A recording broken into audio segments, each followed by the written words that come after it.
Two guys and a gal talking about movies. Two guys and a gal talking about movies. Two guys and a gal, they're talking about movies. And you know they are really groovy. Two guys and a gal talking about movies. Two guys and a gal talking about movies. Two guys and a gal, they're talking about movies. And we know they are really groovy.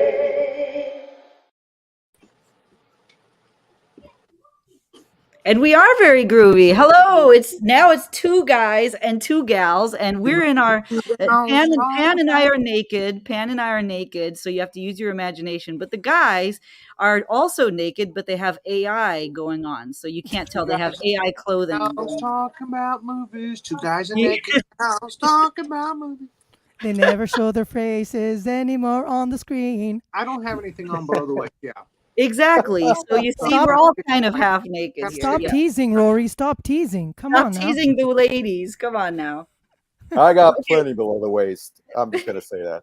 What did you say, Manny? What did you say? I said I got plenty of below the waist.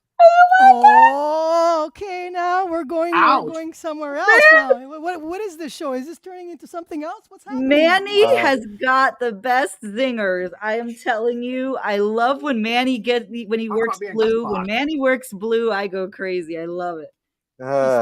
He's spicy. He's spicy. And today we're talking about the spice queen here. Uma. Uma. She's very spicy, don't you think? Yes, she is. Grew up in Boston with a very unorthodox, weird family. She was 6 foot tall when she was in high school, with feet that would grow to be size 12. So she felt very awkward growing up. Amazingly, she became a Hollywood starlet. I know, right? Can you guys hear me?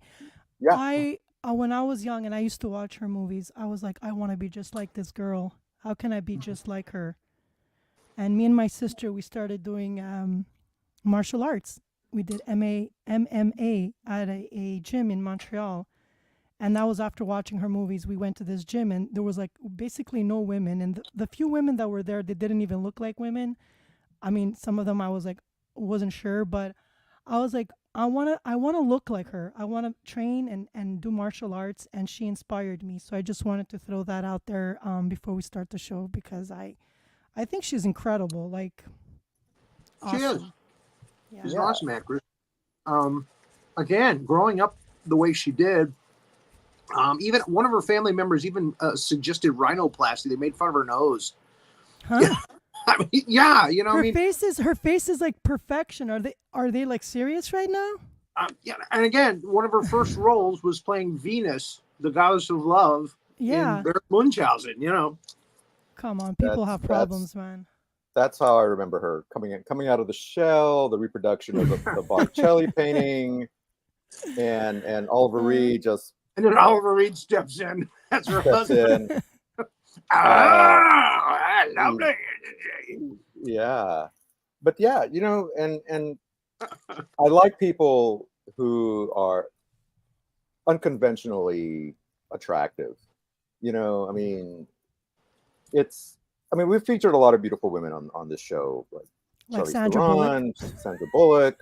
I wasn't there for that one. Sorry. That was a zinger. It turned into it was actually a pretty good show, but yeah. Okay. Charlize Theron. Yeah, Salma Hayek. Anyway, but Rory, stop at the popcorn. I want some now. I don't have any popcorn at home. We don't buy that stuff here at home. That's his shtick here. But yeah, I've been in love with Uma Thurman ever since. Of course you have. Of course, every guy Adventures of has Baron after Munchausen. after watching Pulp Fiction and Kill Bill. I think every single guy out there, how's he crying? Well, that's what really made her an A-lister, was her collaborations with Tarantino. Yeah. Yes. Yeah. They had a very good relationship. And actually, when they were filming Pulp Fiction, he was writing the script for Kill Bill, having her in mind, and they were actually talking and developing the character together, her character, because she inspired him. And So she was from the beginning. She was the lead actress for that movie. Then she got pregnant, so they had to wait for a year before they started filming the film. But he waited for her, even though she got pregnant. He's like, no way, I'm gonna replace her. She's the leading character She's for it. this movie. Yeah, Yeah. She's the Yeah. one. Yeah. All right. yeah. Well, Pan, we have a tradition that our guest always goes 1st. Mhm. So, what's your number one Uma Okay, you Thurman guys. movie? Okay, you guys, look. So it was between Kill Bill and Pulp Fiction. Now, man, it was a hard one. I went with Kill Bill Volume 1 and 2, both of them, because originally it was filmed as one movie, okay? But Right. Yeah. because they went over, took them like 100 and almost 150 days to film the entire film, and they went over their budget. But at the end, it was so long that they decided to turn it into 2 movies. 6 months later, Volume 2 comes out, right? So Mhm. for me, you know, it's such an incredible movie. You know, martial arts. I grew up with watching martial arts, you know, Bruce Lee, everything. I've watched everything that's out there, okay? Mhm. So while I was watching this movie, I was getting scenes that were like flashing in my mind from these epic Mhm. martial art movies. And I was like, my God, he's using all those movies as his inspiration. Even when Yeah. she's wearing that yellow like leotard, you know, and she's coming out to like fight those 88 kind of ninjas. Yeah. Bruce Lee was wearing the exact same Exactly. Yeah. leotard yellow. Yeah. So there was so much inspiration, you know, taken Of from death, martial yeah. arts. And that scene, And the that crazy fight 88 wearing a scene, Kato mask. yeah, everything. Like I can list at least 15 moments in Kill Bill that it was inspired from other movies. But anyhow, the point is that Volume 1 and Volume 2, those two, okay, films are my number one together. I Okay. combine them because come on, it's one film, okay? Yeah. Just like, you know, came out 6 months later, Volume 2, whatever. So that's my I like number the one, you first one guys. better than the second one, personally. I did. Oh, you did? Oh, Yeah. okay. All right. Uh, That's my number one. I don't know about you guys. I'm eager to see what you got to say, you know? well, actually, my number one is the Kill Bill duology, just like you. I kind of have to agree with Rory as well. The first one is a little bit better than the second one, but they're both just really good. I love that Tarantino used the same actor in different roles. And you were talking about martial arts. He had one of the legendary martial art figures from those Hong Kong action movies, Sonny Chiba. He played Hattori Hanzo Yeah. in one part, and Mm-hmm. the kung fu master in the other one in part 2, and Sonny also Chiba Michael Parks. Japanese, wasn't he? Japanese. I'm sorry. Did I say Chinese? Yeah, Japanese. Yeah, Japanese. it's Japanese. He Yeah. did use an actor from Hong Kong films who played several characters in the first film. Yeah. Including the master with the beard, you know, which is a trope in those Hong Kong kung fu movies. Well, But no, he actually was able to put Hong Kong kung fu and Japanese sword movies together, because Right. all of that stuff with the sword play was for Sonny very- Chiba, who he had. Yeah. So- Uh-oh. Yeah, there he goes. Yeah, exactly. Yeah. And also Michael Parks, who was kind of a big star in the 70s. He plays a couple of different roles in the movie as well. But yeah, the star is absolutely Uma Thurman.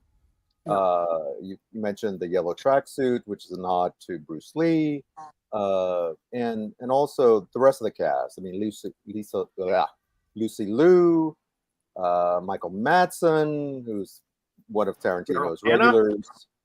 Daryl Daryl Hannah. Yeah, Hannah. Yes, Dennis Daryl Hannah. Dennis is saying that trilogy. It was supposed to be a trilogy. Yes, Dennis. So I looked into that. Volume 3, right? So Yeah. I saw a trailer on YouTube. Now, I don't know if it's something that is coming out No, it's or a they fake. put it's fake. It's a fake. It's probably yeah. fan based, yeah. Yeah. No, they haven't. I- They haven't decided. That's know, it. Like Tarantino- I wasn't sure because I looked at the like, you know, the source and I'm like, it's not credible. but the trailer looked so good, right? It looked so believable that I'm like, oh my God, it's Vernita Green's daughter, Nikki, who wants revenge now, right? Yeah. And they're gonna make volume 3, and I'm like, oh my God, this is gonna be so good. But then I'm like, wait a minute, I don't even think it's legit. So what a bummer. Yeah, it was very disappointing. Yeah, I was like, oh, because I saw it too, and I thought, yeah, wait a minute. I mean, it's a great idea, and I hope they do it. If that's, Tarantino hasn't made his, he said he's going to make 10 movies. He hasn't made the last one yet. Yeah. And he's still kind of considering or talking about, I think he should do one of two things: either do volume 3 of Kill Bill, or do a movie about Jules from Pulp Fiction. What happened to him after he decided to quit the business. I don't understand with him only doing 10. I mean, 10 films and then put the brakes on. He said that on an interview, I believe, but it doesn't make sense. But that's what he said so far. I mean, that's what he's saying. Yeah, he could. Whether he actually does it, or he says, well, you know what? Maybe I'll make more movies. I mean, the thing is, he had a fallout with Uma.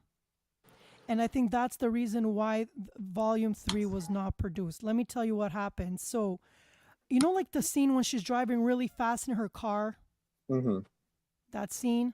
Rory, do you know which one I'm talking about? I think I do, yeah. She's racing in a very narrow road. And during the filming of that, I saw it in one of, those, not documentaries, but when they talk behind the scenes about movies, I looked into that. So they're like, that day, she's like, well, where's my double? It's my stunt double. Well, she's not working today. And then Uma said, I don't want to do it because what happens if I get hurt? And then Quentin Tarantino told her, don't worry, nothing's going to happen. It's safe. You can do this, because, he pushes the actors, like he wants to get the best performance every single time, every take. So she agreed. She did it. She got hurt. She crashed the car because she was actually driving it. She crashed, to a tree. She had a concussion and she hurt her knees, injured her knees. So after that, the relationship kind of broke. They never worked together. They never did any films together.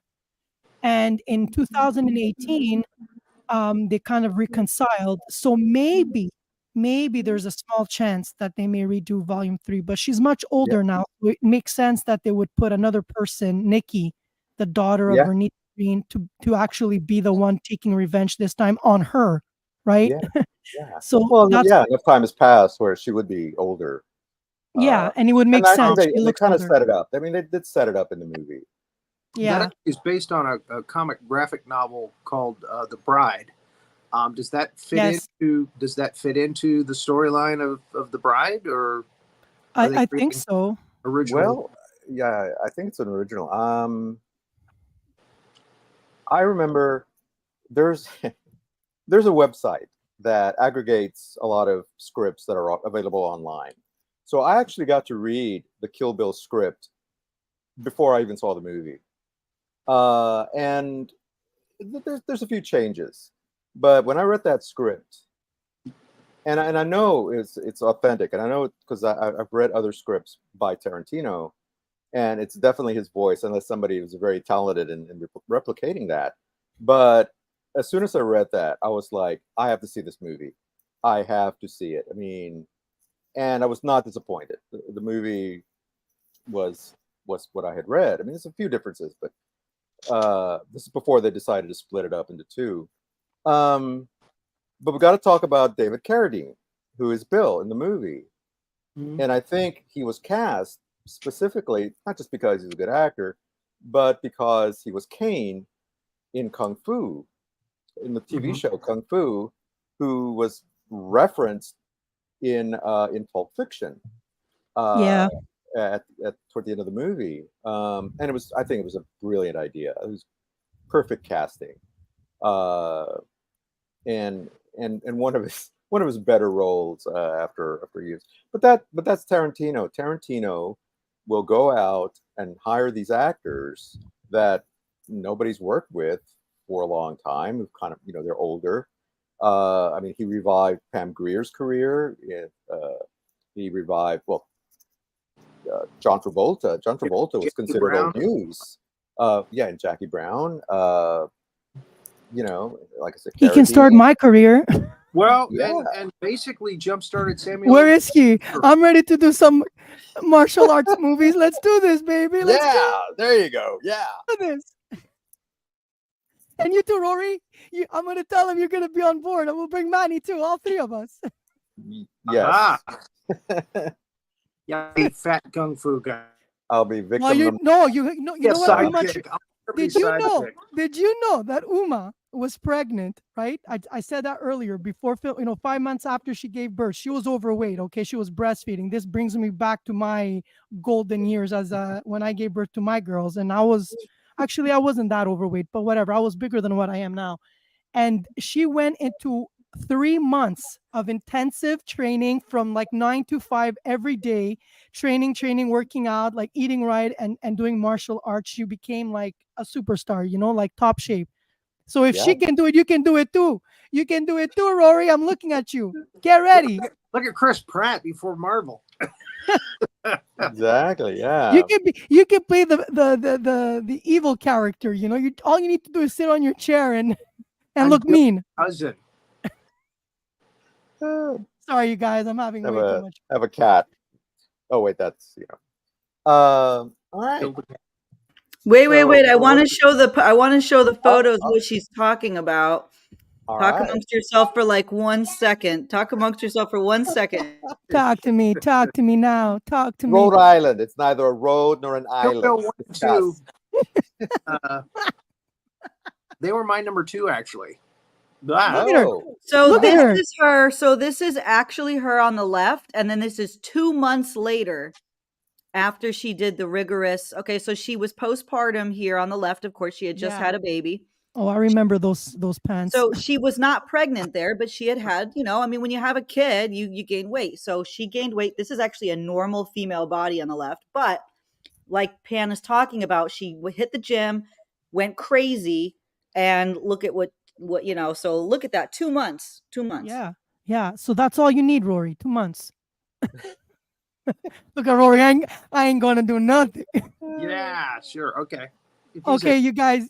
So wait a minute. I want to say something. So did we all pick Kill Bill like as a number 1? Did you pick it too as a number 1? I just said I picked it as number 2. That's what you just said? Oh, okay. Sorry. Okay. All right. So go ahead. Tell us your number one. So my number 1 was Dangerous Liaisons, which is one of my favorite movies of all time. Wow. Okay. It's She's so precious. She's wonderful in it because she's so naive and innocent in the beginning of it, and then Glenn Close gets a hold of her. Corrupts her. That look in the scene where she goes, "You can be with as many men as you want, as many times as you want, as long as you take some precautions." And that look that she gives, I mean, that's worth the Academy Award right there. She showed right there that she could act with the best of them and hold her own. It's a wonderful transformation, and it deserves. I think it deserves number 1 on my list for that reason. It was only like her second mainstream movie. I think Munchausen was her first real mainstream movie. Yeah. She just did a wonderful job in it. And again, Malkovich, who would have thought Malkovich could be a sexy, seductive rake, but there it is. I mean, it's even got Keanu Reeves in it, and I still like. I know, right? But it doesn't do a British accent. Hey, don't diss Keanu. I love Keanu Reeves. He did The Matrix. I like Keanu Reeves in his later years when he, when he stopped being, Ted from Bill and Ted. Well, he was just playing characters like the California kind of laid back dude like that loves to serve. But man, fortunately, it took me a while to get past that. I mean, even in Johnny Mnemonic and stuff in his middle career and The Matrix, it was like, whoa, dude, look at this computer, dude. He was still a cutie. He was in Dracula. We rail on the fact that he was in Dracula and just didn't belong. He was still a cutie. I would still go out with him even when he's. But he had me at the. He's cute, but hey, he had me at the Matrix though. At the Matrix, that's it. He blew me away, and he gained respect. I think that was from everybody. I kind of saw a little bit in that. I think that was the turning point for me. Great, awesome. So, but cool. yeah, that was one was Dangerous Liaisons. It's one. Glenn Close sets herself up to Easy there, Pinky. Easy there, Pinky. The worst CUNT in history. Pinky likes them young. Pinky likes them young. I firmly believe that she got the part of Alex in Fatal Attraction because she did Dangerous Liaisons, where she just, oh my God, she was just evil. Yeah. Easy there, Rory. Easy there, Rory.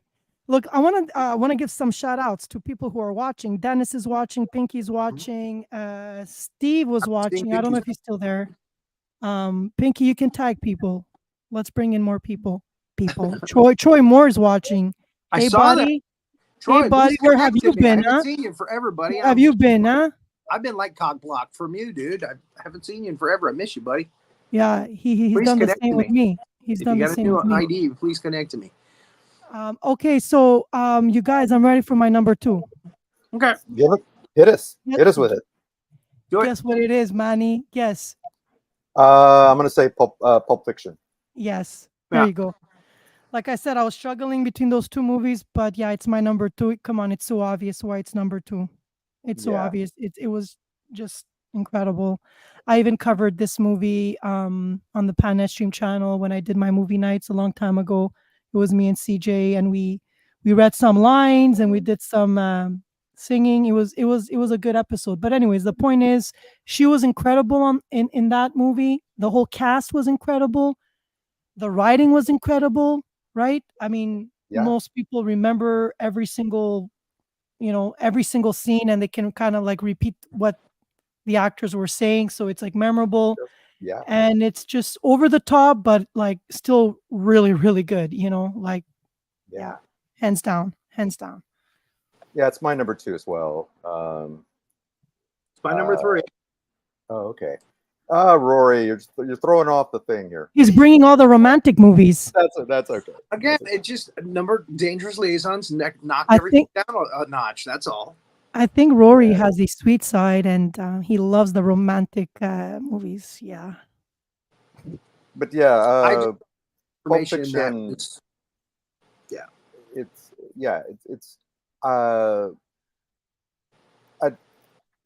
I'd seen. I saw Reservoir Dogs first, and I thought, wow, this guy has this incredible eye for cinematography and these gritty crime things, And so I went into Pulp Fiction, like, because I kept hearing about it. Oh, you got to see Pulp Fiction. Okay, all right, And sometimes when movies hyped up so much, you go in with high expectations, and it's like, okay, I don't see what all the fuss is about. Pulp Fiction blew my expectations away. I had no idea what was what it was about, what was happening. But the sort of fractured timelines, the way he kind of went back and forth was a little confusing at first. And so I had to go back and I saw it. I don't know how many times I saw it at the theater. And finally it's like, oh, okay, I get it now. I see where all the connections are. But such an incredible cast. Besides Uma, Bruce Willis, probably one of his best roles. Samuel L. Jackson, John Travolta, and even some of the smaller roles. But just incredible. And it's one of my, I have to watch at least a couple of times a year. But anyway, yeah. And what I remember about it was soundtrack, how much I love the soundtrack for it. And the soundtrack. So good. The soundtrack, Tarantino has a great way of weaving stories around songs that he just digs. Yeah. He'll create the soundtrack before he creates the script, Yeah. Yeah. And he revived a lot of careers. Like hardly anybody remembered Dick Dale. And then he put that song at the beginning of and everybody's like, oh yeah, I remember him. And yeah, just great music. Son of a Preacher Man, and the remake of You'll Be a Woman Now, and just so many great songs. Yeah. Yeah. So All right. Well, Rory. So, what was your number 2 then? If Kill Bill. We talked about it. okay. Okay. Kill Bill stuff. And then Pulp Fiction was number 3. Um, Uma's performance in it was again stellar. She did a great job. You understood what her character was through. I mean, there was no ifs, ands, or buts. And the scene where they bring her back, Oh man, yeah. is just off the chain. So right down to the little stupid joke, that she tells at the end, where her character tips out. Yeah. Just delightful. And Yeah. and again, it's about Uma today. So the ensemble was incredible. Samuel L. Jackson, there's a story, and I think we've talked about it on the show here, that he wrote that part for Samuel L. Jackson, but when Samuel L. Jackson went into the audition, he blew it. And Tarantino's like, well, I guess, I thought wrong. And he begged him to let him have a second audition. He said, I will nail this. I will get this. I swear to God. And he came back, and that's the Vincent, or not Vincent, that's the Jules. Jules. That's the Jules that we see in the movie. Jules How does he mess up that audition? Because it's his Again, soul. It's his the first audition. essence. That's who he is. Yeah. Crazy. I wish I could Somehow, see that yeah. audition. He just Tarantino's like, I'm sorry, but that's just not what I envisioned. He's very intimidating, this Tarantino guy. Apparently, he's very intense. Like when you meet him, he talks really fast, and his ideas are flying, and he's talking and telling, I want it to be like this. Can you picture it like this? And everyone is like, what the heck is he talking about? And then it's like, go, show me your stuff. And then he probably froze. The guy's like, what the hell are you talking about? So that's what happened. That's what happened.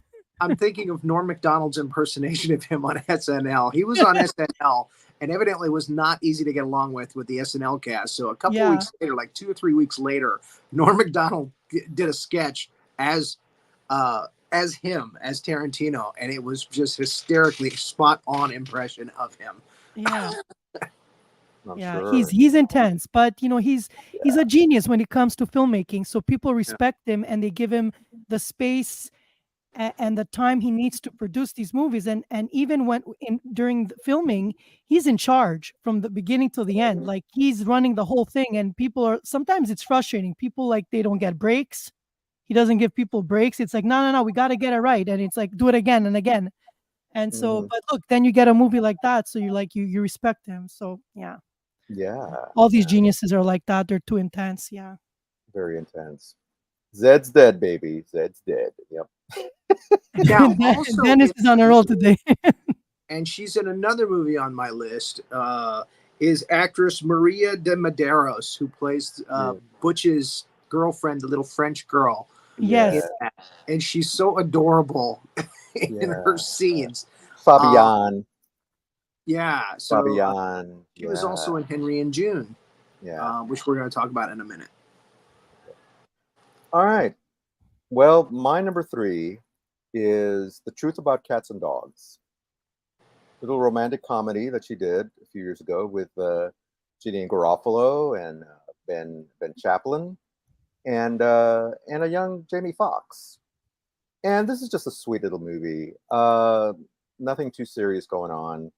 But it does kind of focus on kind of women's insecurities, how society shapes our views of women and beauty standards and so on and so forth. And it's a little heavy-handed on that, but I love Janine's character, with all her insecurities and her doubts and everything, and Uma being sort of this bubbly, little bit ditzy blonde character that everybody falls in love with. And it's just a nice little movie. I really enjoyed this movie. I enjoyed it from the first time I saw it I saw it again recently for the show. Manny, you're so sweet. Yeah, I have my soft side. Oh my goodness. Yeah. What's happening with you guys today? Both of you. You should see my other top 5s. We're modern 21st century guys. Love it. It's definitely on the honorable mention list. The only reason it's not on my top list, and because it is a delightful movie, both of them, Garofalo and Uma do a wonderful job with their characters, and it's a modern retelling of Cyrano again, Yeah. but with girls, and ironically, I mean, Uma's the one that the family member said you should get rhinoplasty, but it's Garofalo who's got the issues with her own looks and all that. Yeah. But Garofalo later said she really didn't like the way the movie came out because it had a lot darker ending where she doesn't get together with the guy, and she just really liked that. And the Hollywood grabbed it and turned it into a cute little bubblegum piece of happy ending. Yeah, they had to force the happy ending. Yeah. So she was unhappy with that, but it is a nice movie to watch and a fun movie to watch. Yeah. There's one thing though that and it's not a major issue. It's just I think they missed an opportunity when she goes and meets Ben Chaplin again after the whole truth has been revealed and he feels like he's been punked. And she goes to talk to him at this cafe or whatever. She brings his coat back and they're talking and he's clearly just still very angry with her. I feel like he should have said something to the effect of, why would you? No. So why would you assume that I was so shallow that I wouldn't find you attractive? Because I think that's really part of what's I shouldn't hit a problem, but that is kind of what I think she thinks is that men are so shallow, they only like pretty women like Uma, her character, and so I'm never going to get a chance. And not, I'm not saying that's wrong, but I feel like they should have brought that up. Should have brought that up to her, like, oh yeah, well maybe you're right. Maybe maybe I'm making this. I'm making assumptions just as men might make assumptions about me. Or make assumptions about Uma, her character. Because she has that awful boyfriend that we see at the beginning of the movie. Who calls her a dumb bitch, and I mean she's not as intellectual as the Garofalo character, but she has her own she's a human being, she's a person, and so again somebody's making an assumption about her based on her actions or whatever. So I thought that was a bit of a missed opportunity there, but overall I just really like this movie.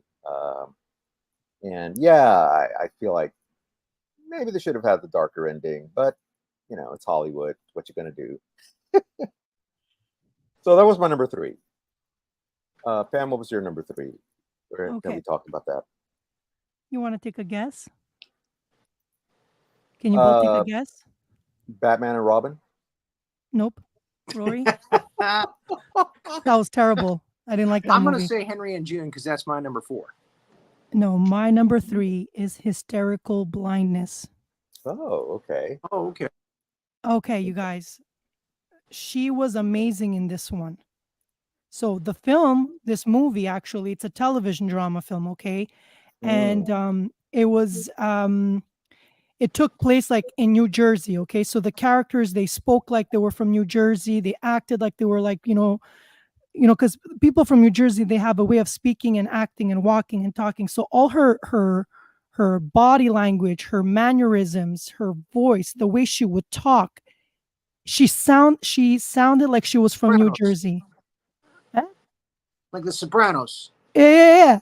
And it was so good. Like, it was so believable. Like, when I watched her in that movie, it wasn't like I was like taken away. I didn't feel like she was insulting the people from New Jersey, or she was, it was so believable. And her friend too did a good job. And the storyline is basically, to summarize it, she was diagnosed with this condition called hysterical blindness. Okay. It's a mental kind of illness where when you're stressed out, or you suffer from depression or anxiety, sometimes the body plays tricks on you. You can go blind for a little bit. You lose your sight. Right. So her doctor's like, you need to relax. You got to go out and have fun. She was a young girl, right? So she was out going out with her friend, and they were looking for a good time. And then she meets this guy at the bar, and she's very needy. She comes across as a very needy, vulnerable type of woman. And when I was watching, I was young when I saw this movie. And when I was watching this movie, I felt pain for her. I was watching her, and I was like, where is her self-respect?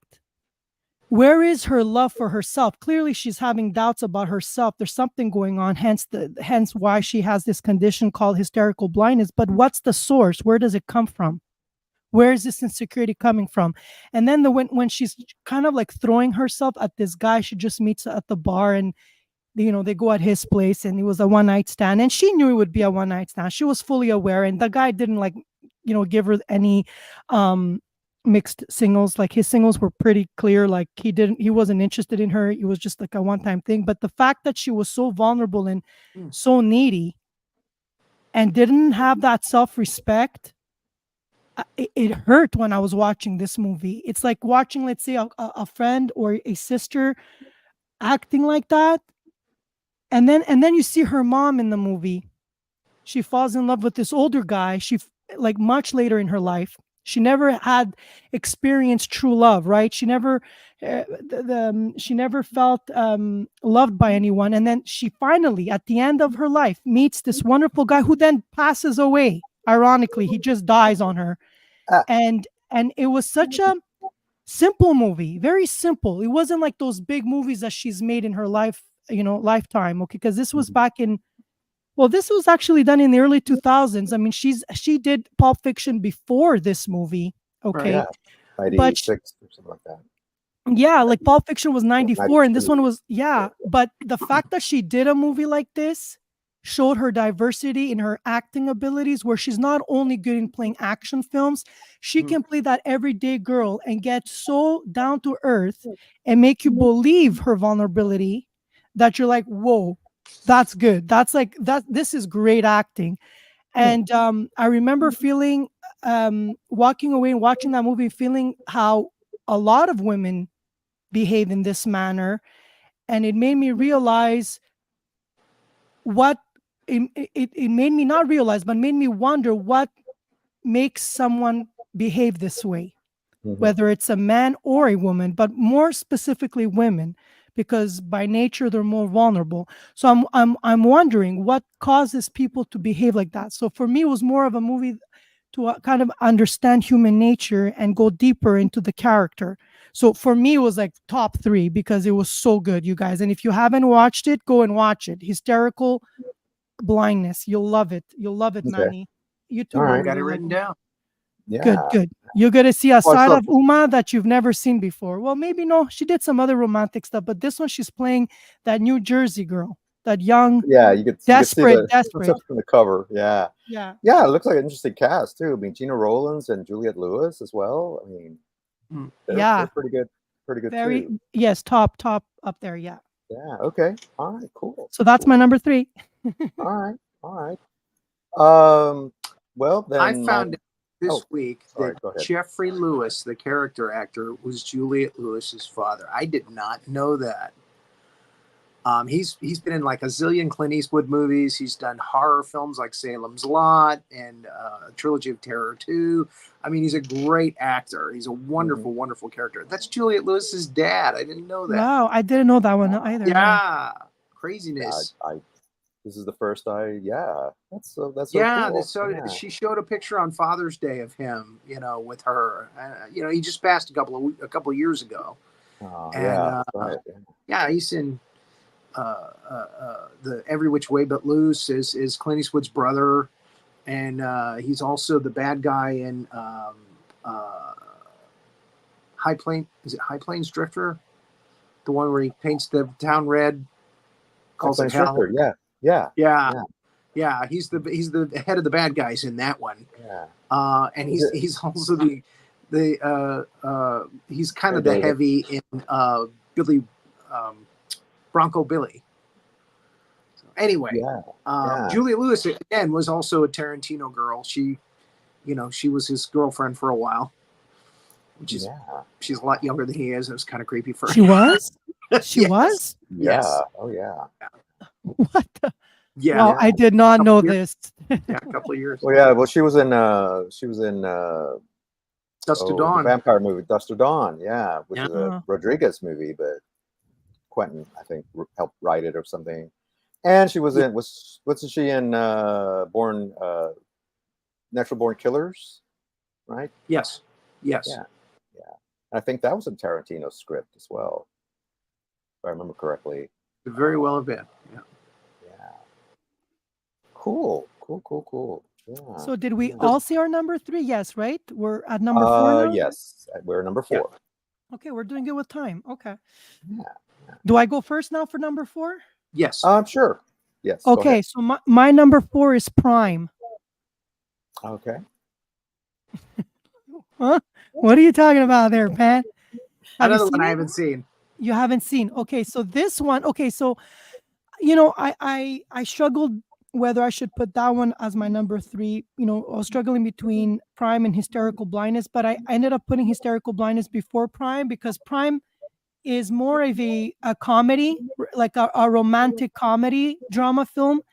And to summarize it, basically, she plays a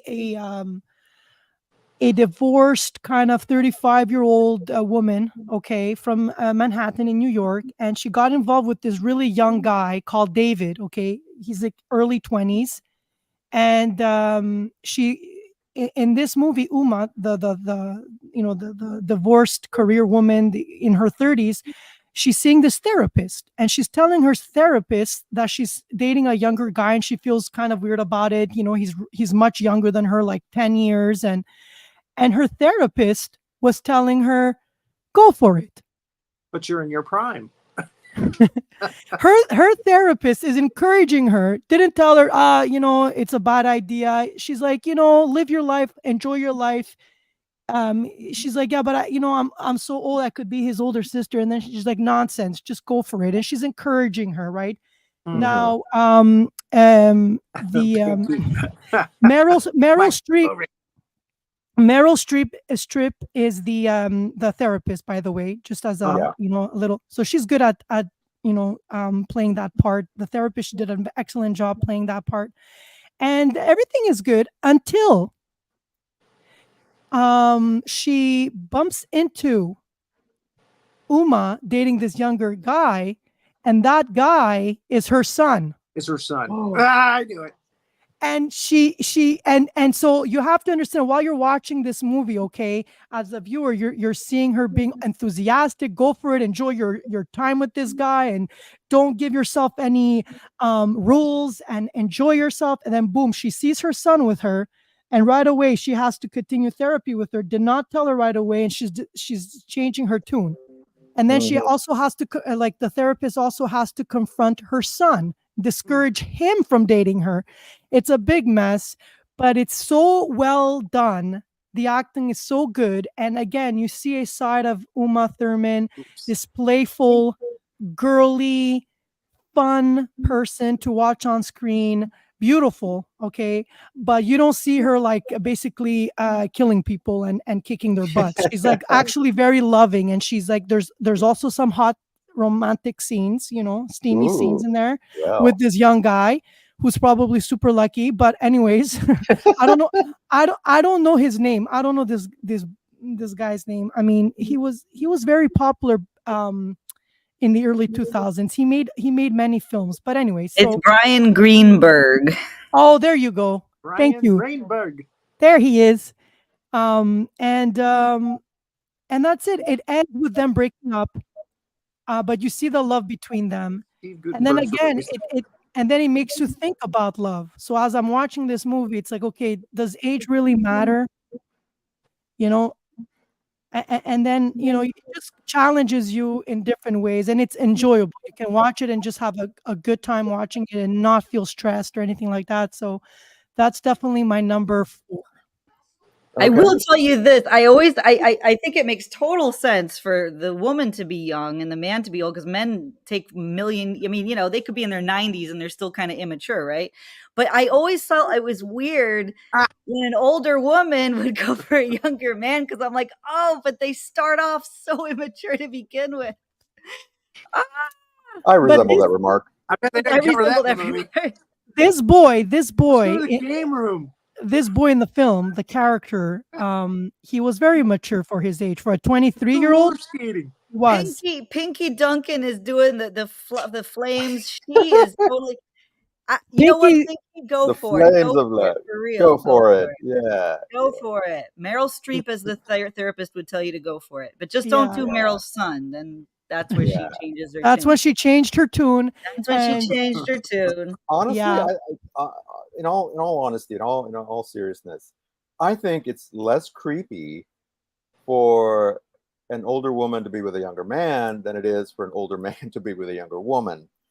I don't know. I mean, It's because we're You know, the only way I can explain it, even Sorry, though what did you say, Renee? been there Well, myself. it's just that, we're all unique. We all have our own, experiences and preferences. Obviously none of it's creepy. I mean, none of it's creepy as long as you're adults. Like, who cares? I don't think any of it's creepy. I'm just doing comedy. But for me personally, if I were just using intellect, like, I'm not attracted to younger men. But let's assume that my intellect would say, gosh, like, they're already so immature. But I guarantee you, you're right. There are young men that are very, very advanced. And also, it doesn't always come down to immaturity. A lot of people like people who are immature, and that's fun for them, right? So I'm not judging anybody. I just Let me try to explain Picture this. of Anna Nicole Smith with See, that. that's what Pinky's saying. Look, married for his money. Oh my God. No, but look at this. Look at this. Pinky saying her ex-husband was 22 years younger than her in the best 11 years of life. Good for you, Pinky. See, that's what I'm talking about. Let me say something now. Beautiful. This is going to be. I'm going to say something, and I'm going to lose some people as followers. But she was divorced, and she was in her 30s. Okay, and there she is meeting this young guy, and young guys, they're fun, and women actually are more confident in their 30s than in their 20s. Because I'm gonna say something. When I was in my 20s, man, I was more serious in my 20s than I am now in my 40s. I've changed. Well, and again, like, I've had kids. Reaches her sexual peak in her 30s. When a a guy reaches a sexual peak when he's like 18. Exactly, and then it goes downwards. So and then it's just downhill from there. Yeah. The thing is, I think for a woman to feel sexual and be confident in her skin, she needs to mature. I mean, I only felt confident with myself in my 30s. I actually would look at myself and I would say, damn, I look good. In my 20s, even though I looked better in my 20s. I looked amazing in my 20s. When I was in the moment, I was like, oh my God, look at me. Oh my God, I don't like this. I don't like that. Oh my God, let me try something else on. Oh, insecure in my 20s, even though I was happening in my 20s. And then I'm telling you, even now in my 40s, I'm like, damn, I look good. I have the confidence. Do you understand? So when you have the confidence and there you have this 20-year-old come to you and is actually looking at you, what you going to do? You're going to say, well, hello there. Hello, yes, that's right. I am happening. That's what happened in the movie. She had the confidence and she was divorced. Boom, perfect match. It's just like how Stella got her groove back, right? How Stella got her groove back is the same thing. Yeah. Yeah, I don't look. Pinky is saying some beautiful things about her ex-husband, and I just want to say, obviously, I was just teasing.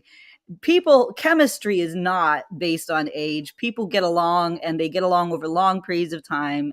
Exactly. If something works for you, please be proud and loud about it. Goodness gracious, there's too little love in the world. We need more love. We don't need less love. We need more love. So.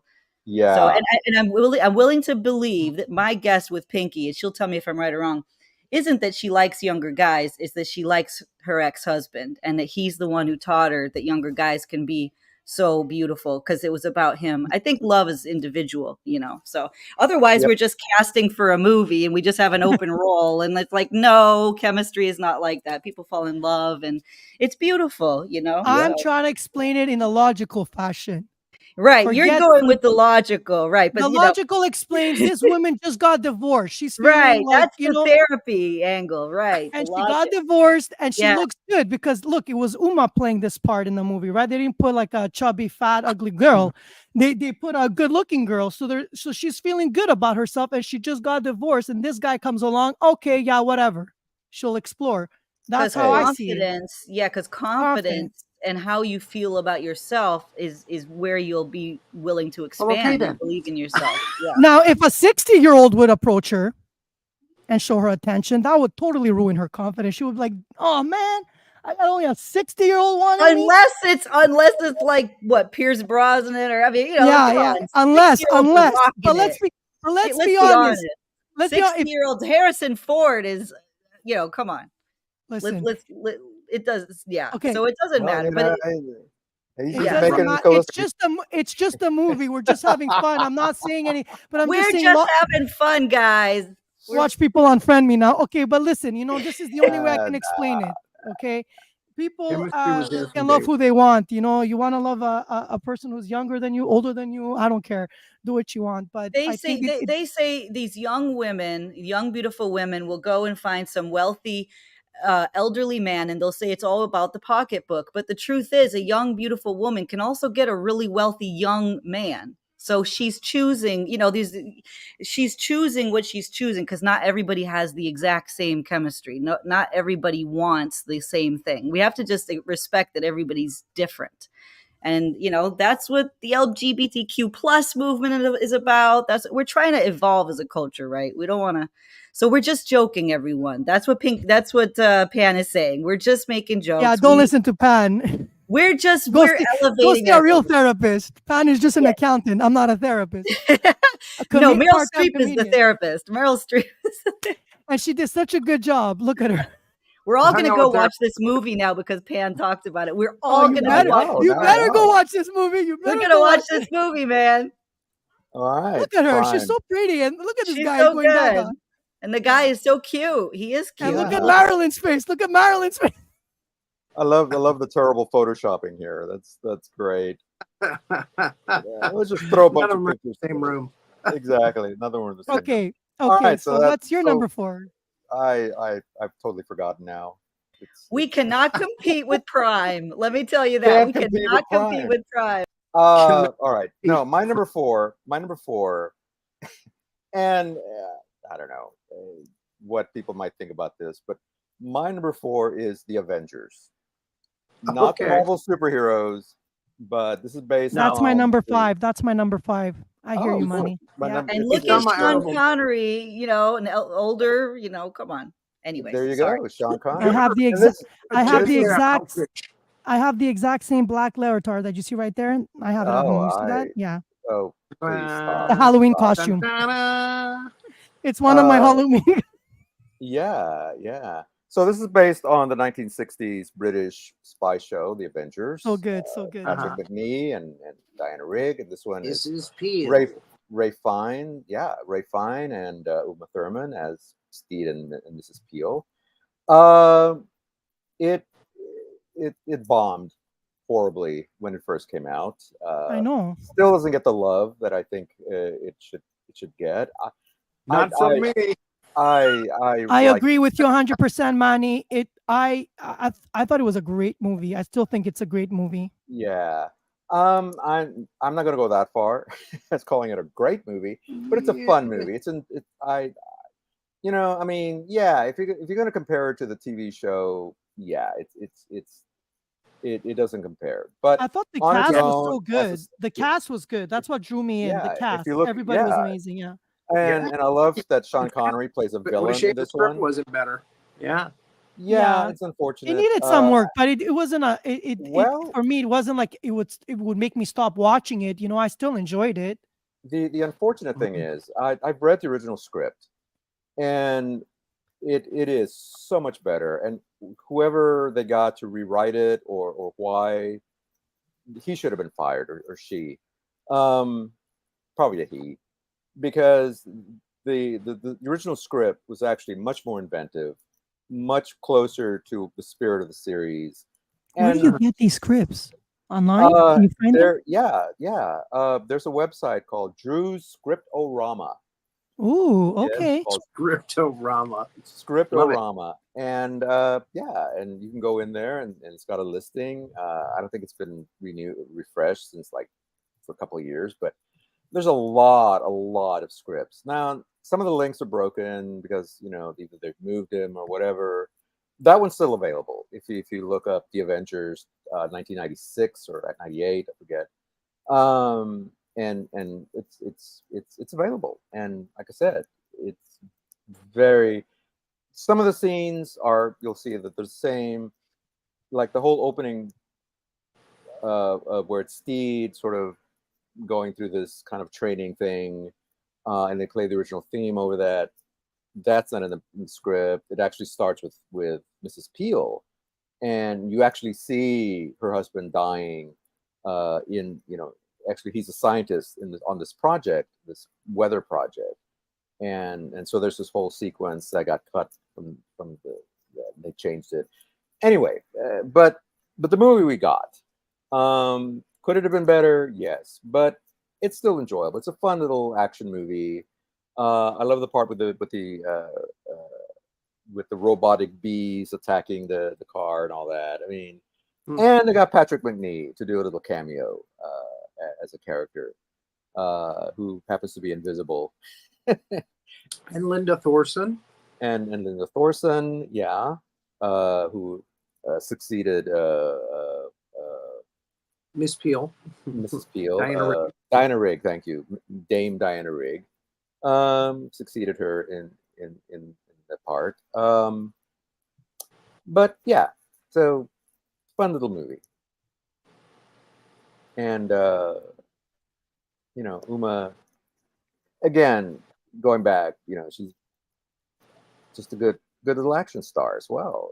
Did a lot of great stunts, and also Eddie Izzard, who plays a wannabe supervillain in another movie that Uma was in, My Super Ex-Girlfriend, which is one of my honorable mentions. But anyway, so that's my number 4. That's My Super Ex-Girlfriend is also on the top of my honorable mentions list. My number 4 was Henry and June. It's based on works by Anais Nin, played by Maria Medeiros. Yes, Maria de Medeiros.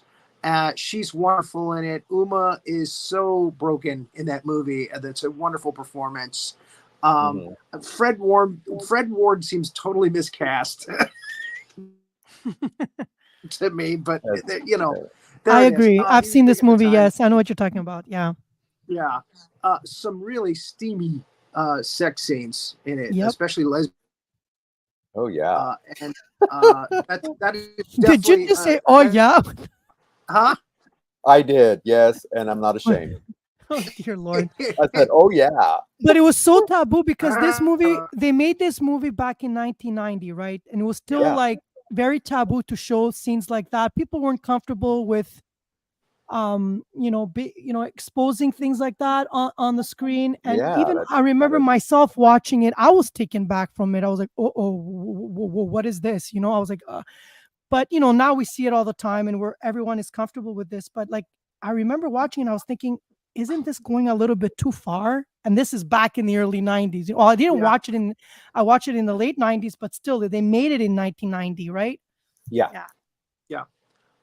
It made my top list because of Uma Thurman's performance and Ms. Medeiros' performance. They're both wonderful in it. It's not near as good as Frida with Salma Hayek, which covers a lot of the same type of territory, but it just does it in a much better way. It's a little disjointed to me. But again, it's a great Uma performance. She's you feel sorry for her because she's just so broken, and she's a product of, how these people live, these writers. And interesting cameo by Kevin Spacey in it as well. Early Kevin Spacey, and of course Richard Grant, Hugh Grant's brother. Yeah, playing her husband, Anaisa's husband, and that's my number 4. Cool. Definitely worth a look. Yeah. Well, that was my number 5, but we'll talk about that when we get to it.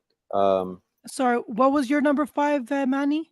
My number 5 is Henry and June, just as you okay. mentioned. Yeah, and like I think we mentioned, Maria de Medeiros played Fabian in Pulp Fiction and with Uma Thurman, although obviously they don't have scenes together. And she plays. I mean, these are real people. Fred Ward plays Henry Miller, who wrote Tropic of Cancer, which was banned. It was considered pornographic. And Anais Nin, of course, very famous for her erotica. In fact, I have a copy of one of her books. Manny, it's a collection of short stories that she wrote. I'm an adult. I'm a grown up. Can I ask a question? I'm just teasing, Manny. I'm teasing. I want to ask why men like lesbians. I really, because I was talking to a friend earlier today. No, really, I was talking to a friend earlier today. Same reason girls like to watch boys kiss.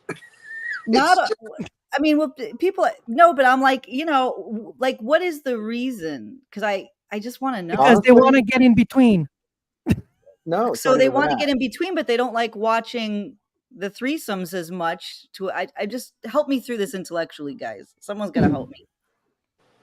I'm not judging it. I'm just asking. Why do we like lesbians? We like lesbians because they're girls. Who's female. Watching this show? Children, please don't watch this show. Oh, child under the age of... we should have a disclaimer at the beginning of the show. Not for for adults only. People are going to tune in for Uma, and now they're going to get a lesson. Why do men like lesbians? Well, Manny was going to tell me. I just want to know. Oh, nobody will ever tell me. I ask men all the time; they never tell me. Really? Oh, nobody tells me. It goes like this, Renee. Let me explain it to you. So you watch these two girls. Nobody explains it. I'll explain it to you. I'll explain it to you. Women always explain it, but women don't know because we're not guys. I'll tell you. I know. Look, they watch these two girls together, and then they fantasize that they're in there with them. They pretend that they're there. Earlier. Yeah, I mean, what else can it be? I don't understand. I mean, we're just guessing. So Patricia, see, all the women want to talk about it. Men don't want to tell it. Patricia says men can relate to the attraction to what a woman thinks. Okay, but Manny, you explain it. Manny was gonna tell us finally. All of womankind is waiting to learn. All right, we like lesbians because they're safe. Why? Because we don't have to. Because they're not attracted to men. We don't have to. Oh, this is going to sound awful, but we don't have to pay as much attention to them as a heterosexual woman, as a cis. Thank you for telling the truth. We need to have balloons. We need to have balloons. Manny needs a trophy. He's the only man on the planet who had the courage to really answer this, and I appreciate that. Thank you. That makes sense. Thank you, Manny. Thank you. I love you and I adore you. And a lot of them are really cute. So. When people talk about sex and people enjoy sex, they like things that are naughty. It signifies forbidden fruit. So it's kind of something naughty to watch. And again, we're attracted to that sometimes. Right. And then the women don't want you. So you also don't have to do any emotional work. Like what Manny was saying, like there's no strings attached. You don't have to do the heavy lifting. Yeah. Right. So it's like, right. So see, Patricia is saying, thanks, Manny. Wow. Patricia is the grandmother and she literally her whole life, no one explained it. Me, I'm a middle-aged woman. No one has ever explained it to me. Pan didn't even, really know. And she thought she knew. We always think we know. I still think that, okay, this is what I think. When Manny But we're women. Listen. Okay. Manny said something, fine. I agree with what he said. Maybe it's true. But you know what I also think? I think that they enjoy watching women together because I know they have fantasies. They want to be in there. You know, But all but men want to but be with two Pan, women. That's it. They want to be with two how women. do That's we it. The lesbian explain women don't want to be with the men at all. right? And But how do that's you what it's about. explain all of the rock stars who had all that, like Paul McCartney and all these guys that said they tried a threesome once, it was so boring they never went back. They, you know, they choose not to do it when they can. I don't know. I don't know. I know it's confusing, Pan. These are not the humans the way we're humans. I They're don't men. know. They're totally weird. I know I act crazy I've actually online. I experienced know I these act things. crazy Very fun online memories. because I like the I act crazy and entertaining online, but I'm very boring when it comes to these things. Like, Me you know, too. That's why I I had don't to want to ask. see I don't want to see anything weird. I just want to I be don't with wanna my see partner anything and that's weird. it. What the heck is going on here? Oh But gosh. anyways, Well, for Manny, entertainment reasons, you can do what Hey, you want, if, you guys but at look, home, whatever you makes know, you if, happy. for me, if there's not a goat and some whipped cream involved, I'm not interested. So look at this. uh, Pinky Duncan Manny, gave this him boat's on his fire. balloons and his trophies. Those are for you, Manny. Pinky gave them to yay, you. There yay, you go. thank Okay, you. now we can move on because Manny Okay, cracked this the was gender this was code. a great I cracked the code. Thank Thank you. you. this So was a okay, nice so what? stop. Yeah, yeah. So I'm so Pan, appreciative. what's your Thanks, number Renee. 5? Thanks. What's your number 5? And Who's I'm number 5? Chaplula. Me? I get nothing. Okay, Oh, okay, you guys listen to this. So my number 5 is the Avengers, like what Manny said, but I'm gonna throw in a second movie just oh, because. okay, okay. Jennifer 8. Ah, okay. Jennifer 8. Have you watched it when she's playing that blind woman and it's like it's Right. under Serial killers attacking serial blind. killer? Yeah, so I had watched this a long time ago, and today when I was going through the list of all the movies, I'm like, oh, I remember that one. I remember thinking how good she was, how creepy she was in this one, how she really played a wonderful kind of blind and kind of mysterious character that they couldn't figure her out. Is she saying the truth? Is she pretending? Is she the killer? Who the hell is she? So I was like, I was captivated with her performance. I bought it. I was watching it. Now I don't remember details. I never had the chance to go watch it because I was in New York City this weekend. But I do remember watching and feeling amazed with her performance. Something again very unusual. She hasn't done anything like this. So go check it out. Jennifer 8, it's called. It was made back in 1992. Yeah. Yeah. Early Yeah. 90s. Yeah. Honorable mention list. Yeah. And Andy Garcia. Yeah. Yes, Gregory. Yeah, that's the one. Correct. It reminded me too much of Wait Until Dark. Yeah. Uh, They were you know, definitely I kept thinking, oh, this is another version of Wait Until Dark, but with a few different twists, turns. But yeah, yeah, it's a good movie. Didn't make my list, but yeah. Well, it's a good choice though. Yeah. Okay, Manny, what's your number 5? Me? Yeah. Oh no, no, it was Henry and June. We talked about that. Oh, okay. All Yeah, right. my Well, number you 5 said you wanted to is say Henry and something June. else about that. Oh well, no, I was just going to mention that Maria de Medeiros was in Pulp Fiction as well. Yeah. I like Fred Ward as Henry Miller with the bald and everything, but I actually liked Richard E. Grant more as Hugo. Yeah, he definitely fit the Even- character better, I thought. Yeah. Even though he was kind of at first it was like, oh, he's the stick in the mud. He's the banker. No wonder she goes off with Miller, who's much more, he's this rough American, with all the rawness and all that. But his character, Grant's character, Hugo, kind of he grew on me, and he turned out to be, kind of pretty cool. And seeing at the end that he actually becomes a filmmaker, and that his movies are in the Museum of New York, I thought was interesting. But yeah, that was that period, that pre-war period there between World War I and II. There were a lot of expats, a lot of Americans living in Europe at the time, and a lot of artists decided to move to France and to Paris, which was felt like a little more. Seemed to be a little more socially free than America was, and I don't think they were really suffering the effects of the Great Depression as much as America was. So, but yeah, it's. Oh, I know what I was going to mention. The director, Philip Kaufman, also directed Invasion of the Body Snatchers, which we're going to cover on. Okay. General Howitzer's going to cover on Big Monster Briefing Room. He also directed another movie Next week. that had kind of erotic themes, The Unbearable Lightness of Being, which is a very interesting movie as well. And he was almost set to direct the first Star Trek movie, but then the studio didn't like the script that these writers had written, and so he was off that project, unfortunately. I think it would have been a kind of But V'ger made it. But V'ger made it into the so and he's done other movies as well, but those are the ones that just come to mind immediately. And Unbearable Lightness of Being has a lot of very similar themes to Henry and June, and is also very, like I said, pretty steamy. But anyway, that's all I wanted to mention about that. My number 5 was the Sweet and Lowdown, Woody Allen movie. Where you get this scene where he's trying to explain to her why he watches trains. Her character is a socialite, and she's adorable. She just doesn't get it.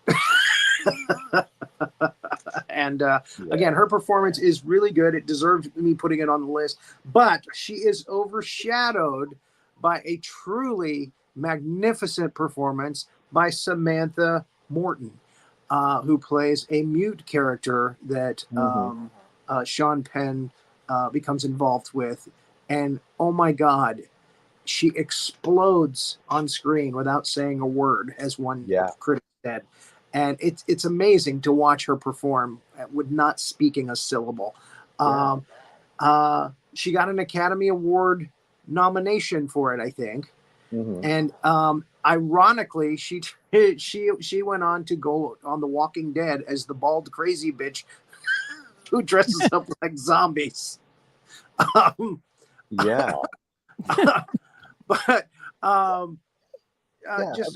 if you haven't seen Sweet and Low Down, great. It's not a happy end, but it's a wonderful movie. And again, it's talking about the blues and jazz. So I mean, it doesn't have to be You know, as a matter of fact, it's better. It's the other way around. So again, Sean Penn is just thoroughly disgusting. Or his character is just thoroughly disgusting throughout. He's just a troll. But he's a jazz musician. He's really good at what he does. So again, delightful movie. So it made my list. It's funny you mentioned that because it almost made my list as well. And I forgot to put it on my honorable mentions list. I just didn't feel like there was enough Uma to her really character put it on the list. That she's only in the movie for about 20 minutes, I think. Exactly.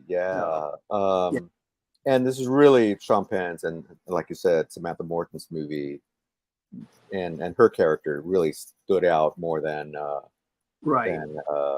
Uma's character. So, but still, Uma. Kind of flip-flop with my super ex-girlfriend, but I just feel right about putting that on the top 5 list. But I love the fact that she threw a shark in her ex-boyfriend's office.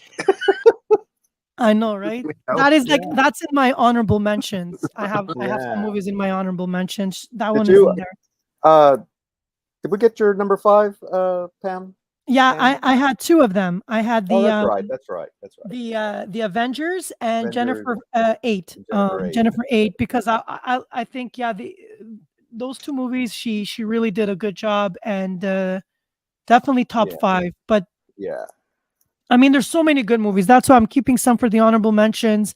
I can go ahead and give you my honorable mentions now if you guys want me to. Yes, please. So the way I did it is I'm a math nerd, okay? I'm a whiz, I'm a math nerd. So I did my homework, and I kind of split it into like 2 eras. So like the 90s and then the 2000s, okay? So actually her earliest movie that I've watched that she's done, it was actually in the 80s, 1988 to be specific. It was Johnny Be Good. Do you remember that movie, Johnny Be Good? With the famous 80s actors that were very famous back in the 80s. They casted everybody that did all those movies back then. She was playing the girl in that movie. She looked like a baby. She was a baby. You guys should go check it out. It's called Johnny Be Good. It was Johnny Be Good. back in 1988. Really cute. It'll make you feel young again. It'll make you feel like you're in your youth. And then she did some really good ones in the 90s, like we talked about today, Henry and June, right? There's Even Cowgirls Get the Blues. Cowgirl, yeah. Remember that one? Yes. There's Mad Dog and Glory. There's Beautiful Girls. The Truth About Cats and Dogs. Dangerous Liaisons. Les Miserables. Okay, from 1998, not the other one that people not watch. the Hugh. Not that one. The 1998 one. So those are my honorable mentions in the 90s. Oh, okay. Yeah, Les Miserables. Then in the 2000s, I have The Golden Bowl, My Super Ex-Girlfriend, The Accidental Husband, Belle Amie, Down a Dark Hall, and then the most recent one she's done, The House That Jack Built, and The Con Is On. Those were both done like in the year 2018. Those are worth watching, you guys. They're not my top 5, but they're like the new way. You know how they make music. You know how they make movies these days. Everything is super fast, and it's like they go back and forth, and they show like the scenes really quickly, and you have to think and kind of try to put all the pieces together really quickly. You like that type of style of music where it's like, what am I saying? Music all the time. That's because I'm making music these days. Movies. If you like those type of movies, go check out The Con Is On and The House That Jack Built. Those are really good. Fast paced. Yeah. Well, The Con Is On is fast paced. The other one is just basically dark. So is the Down a Dark Hall. Very dark, dark. If you like dark movies, go watch those two. But The Con Is On is fast. It goes fast, and it's like putting all the puzzles together. You'll enjoy that one. Those are all my honorable mentions. Basically, all her movies. All right. Just about. Yeah. All right. Just Rory, about. what are your honorable mentions? Go ahead. I've only got one more movie that we haven't talked about that I want to mention, and it's All kind right. of a disappointing mention. For me, mentioned Les Miserables. I thought that was good. My Super Ex-Girlfriend. Even Cowgirls Get the Blues. And one that Pan surprisingly didn't mention was Get Shorty. I haven't watched it. She is reunited with John Travolta. It's actually it's kind of cool, right? Be Cool. It's a sequel. It's a sequel to Be Cool. Oh, Be Cool. Yeah, I got the wrong. Be Cool is a sequel to Get Shorty. Cool is the sequel to Get Shorty. Yeah. Right. Be Cool and is she the one that I was back talking together about. with John Travolta in that. Yeah. Yeah. No, Gregory, not the Comics Avengers. Yeah, the TV show from the 60s is the one we're talking about. It's a Peter Pan feeling. Fuck. Emma Peel. Yeah. What we didn't mention about that was she plays a dual character in that, and she does very good playing the two sides of the character, the two different characters. Yeah. Yeah. So that's why it made it an honorable mention list for me. Yeah. But yeah, of all of those, my favorite is My Super Ex-Girlfriend. And I love the premise of the movie, which is an ex-girlfriend can be really crazy. What would happen if she was a superhero? Exactly. Yeah. And the nightmare your life would be. And that's exactly what it is. And Luke Wilson is great at it. So good. Yeah. Let's see the nightmare. Let's see the nightmare take place. Yeah. Let's see the nightmare take place. I want to see everything. I love that movie. Yeah. He was so funny. My dishonorable mention is her Poison Ivy and Bat. She's obviously doing her Mae West thing, and the last scene is so terrible with her and Batgirl squaring off. But again, it's a fun performance to watch for Uma. Yeah, the movie's not so great, but I've mentioned this before. I hate that movie. I hate it with a burning lava-like passion. Not even Uma saved it for me. As much as I love Uma, and Poison Ivy's such a great character, and really could have done such an awesome job with that. If it had been taken more seriously, but they just went and said, no, we're going to make this into a cartoon, and not even a good cartoon. Well, they were trying to do the 86 thing, with it being very camp. Yeah, they went really campy with it, which is fine. I mean, I love the 67 Batman with we talked about this earlier with Adam West, and that was fine, And if it had been at that level of just silliness, but that I think plus they had so much money, they put so much money into it, and it just went too over the top, and I don't know. I just can't recommend it to anyone. In fact, I would gather up every print and burn it. It's that bad. But, I just said that to get your reaction. I just fished you right in there. Yeah, I love listening to you talk about that movie. I know bad you hate it. So anyway, I was going to make a joke that was my number one on the list, but I was like, no, it's too obvious. It's too. I've said it too many times that nobody would believe it. What is it? Burning embers, pale in comparison of the hatred he has for all of us. Yeah, pretty much. Anyway, so thank you, Gregory. Yeah. All right. So, Miss Renee, do you have anything else? We went to add over. about- Look, it's almost. Yeah, we went way over. This was like one of my favorite episodes ever. I love when Pan comes on because Pan and I get to team up. Yeah, somebody just called me Peter Pan in the chat. That's somebody. Yeah, if you better not be making fun of me, buddy boy. Gregory It's a Peter Pan feeling. I think it was about something totally different. Gregory. I love the pun in there. Yeah, Gregory L. Gannon. I think we're talking about the Avengers. Yeah, or the Avengers. Yeah. Gregory understands Manny's burning hatred for things. I am hate. Got you, Manny. Yeah. Yeah, whatever. Vengeance.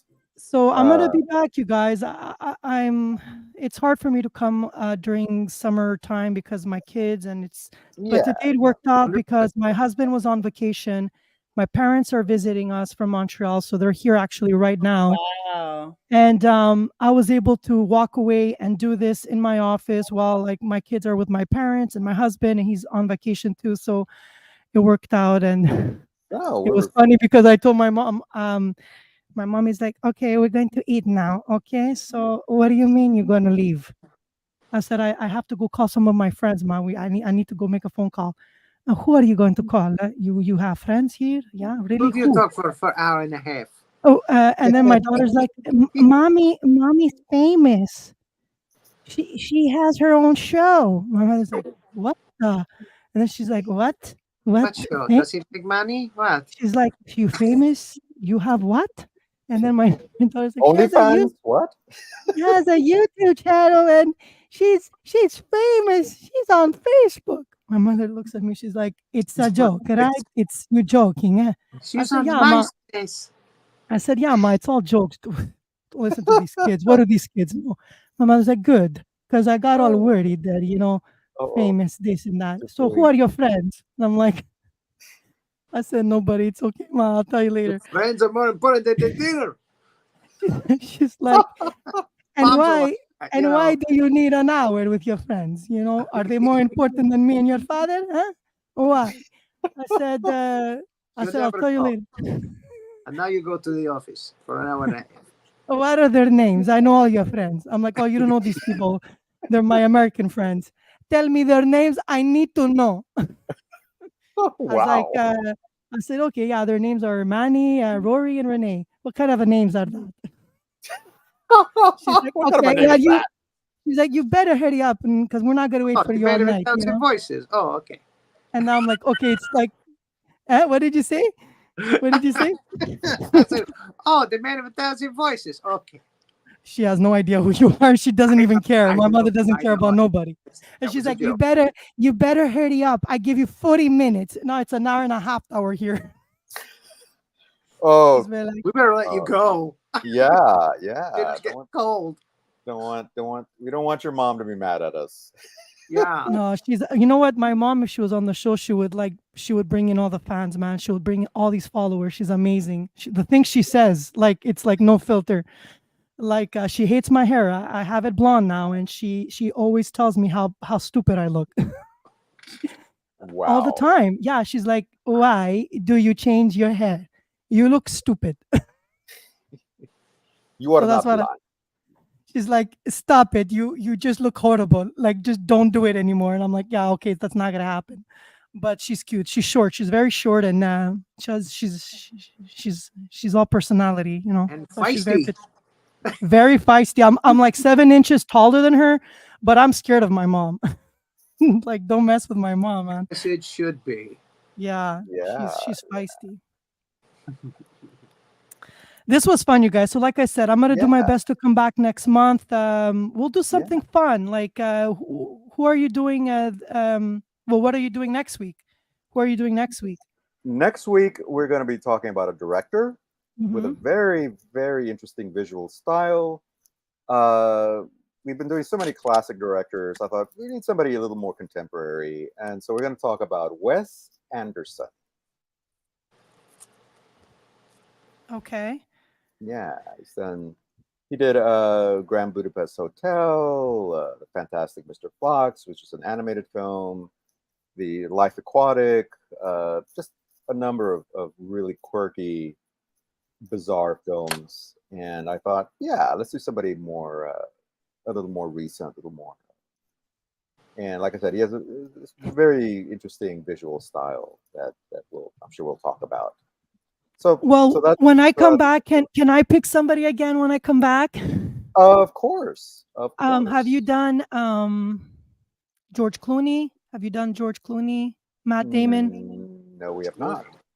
Let's do Matt Damon. You want to do Matt Damon? Uh-huh. Matt Damon. Matt Damon. Matt Damon. You know we're gonna do that. Sure. That's going to be at the top of my list. Even though he's not. No, I mean, is he on your list? Maybe he's not even on your list, right? He's not on my list, but you know what? Oh no, so sorry. He's a major star. Okay, you guys, I still have a big crush on him. Okay, I've seen all his. I don't even need to go back and watch his movies. I've seen every single movie he's made. Okay, maybe not every single one, but I mean the most popular ones I've watched, like Good Will Hunting. You know, well, save it for the show. Yeah. I'll stop talking. All right. Before my mother walks in, and then you're really gonna get to hear her. Yes. All right. So when you come back, we're going to be talking about Matt Damon. Yeah, we'll save that one for me. Yeah. All right. Thank you, Renee. Where are you, Renee? Thank you. I'm right here. I love you, and I love stories about your mom. And I think that's why you're a confident person. When you have a strong mother, you become. My mom is 5 feet tall, but she acts like she's 7. Packs the punch. There you go. That's the Greek. You know, that's the Greek in her, right? So I love. She would look at your hair, and she would say the same thing, Renee. Yeah, of course she will. No, of course she will. What are you wearing a hair hat? Look, Pan. I have, my family are the Ukrainian stuff and all this. I don't do any of it. I don't show them the shows. I can't do that. They're not gonna. My parents have no idea. You can't be weird. You can't be. You gotta just. Okay, listen. My parents have no idea. My parents have no idea that I'm doing PanNet Stream channel. If they did, they would be mortified.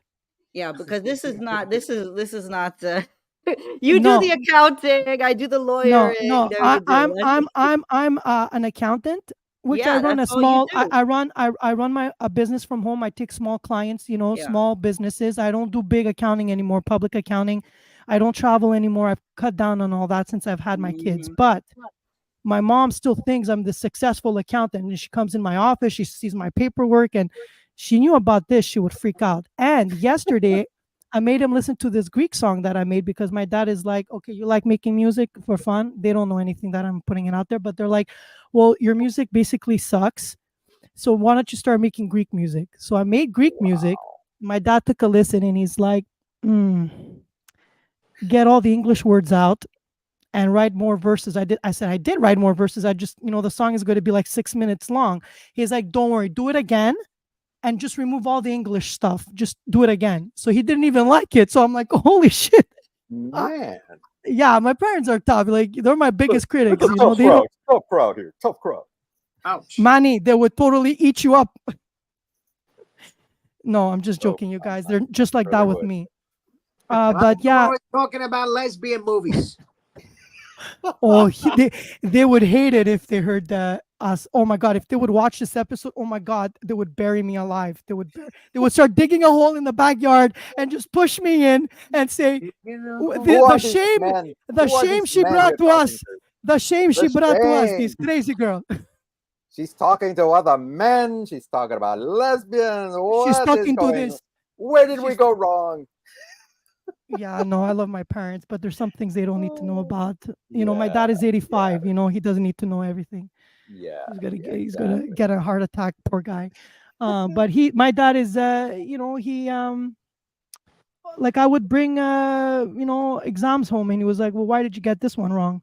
You know, I got 99%. Well, why did you get this one wrong? It's like, geez, man, it's like it was never enough. It was always like you can do better.